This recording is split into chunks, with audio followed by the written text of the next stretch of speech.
時事數字今日唔係100，唔係200，唔係300，唔係400，唔係500，係哇600咩啊？600隻咩600隻？唔係燒味，係寵物。寵物點解咁講寵物咧？因為原來咧香港有動物醫生呢樣嘢咧，都大家知啦。原來香港有600隻動物醫生喎，即係600個動物醫生啦。即係因為都會陪同埋主人一齊。留意動物醫生並唔係指獸醫啦。係啦，動物醫生唔係獸醫，唔係獸醫嚟啊！講解下啦。咁動物醫生咧就係一啲誒貓啊、狗啊、兔仔都得㗎喎。係去一啲譬如做醫生係啦，做醫生咁佢當然唔係去醫病啦，佢去個心靈上令到嗰個人快活嘅，或者開心嘅。例如去老人院啊，去自閉症嘅小朋友個醫院嗰度去照顧佢哋啊，令佢同佢哋玩啊，咁令到佢哋嘅心靈上係即係好嘅。咁尋日咧就有200隻呢啲咁嘅寵物咧就去宣誓，正式成為動物醫生。畢業啦！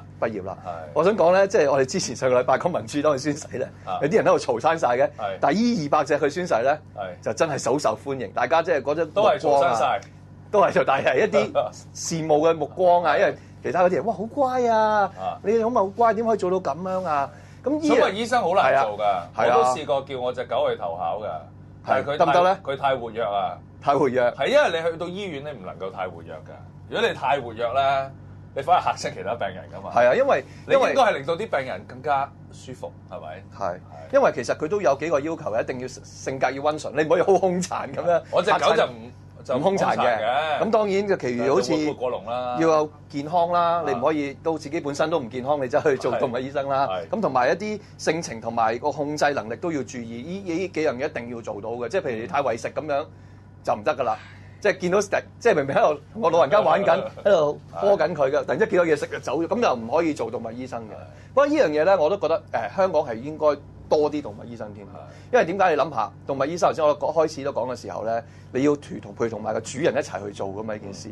咁其實如果當你咁可以講啦，一個主人一個動物咁樣，其實已經有1200個呢啲咁樣嘅義工喺個醫院嗰度工作嘅，即係去照顧老人家，去探訪老人家。咁所以如果呢個數字越高嘅話，我哋嘅義工又多咗。嗱，所以呢個係一個好重要嘅突破點。係，你諗下動物喎，係啊，而家你禽流感啊，各種即係所謂病菌咁猖獗咧，佢可以俾你帶隻寵物入去醫院咧。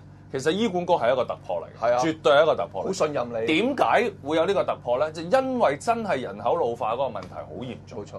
而老人家摸下啲狗仔咧，真係嗰個效果會好好多嘅，即係有一種治療嘅效果喺裏邊。咁所以佢哋就算冒住呢個危險咧，都要俾寵物入去。當然，如果高危嘅時候就唔得㗎。得啦。但我想講咧，你都始終要個主人帶佢啊。係啊。所以喺全世界做即係銀髮一族最勁嘅國家，即係日本啦。佢哋而家發明咗機械寵物醫生，真係㗎！佢哋揾咗啲小型機械人咧，做到好似狗仔咁樣，好似 Sony 以前都做。係啦，但係佢就軟嘅。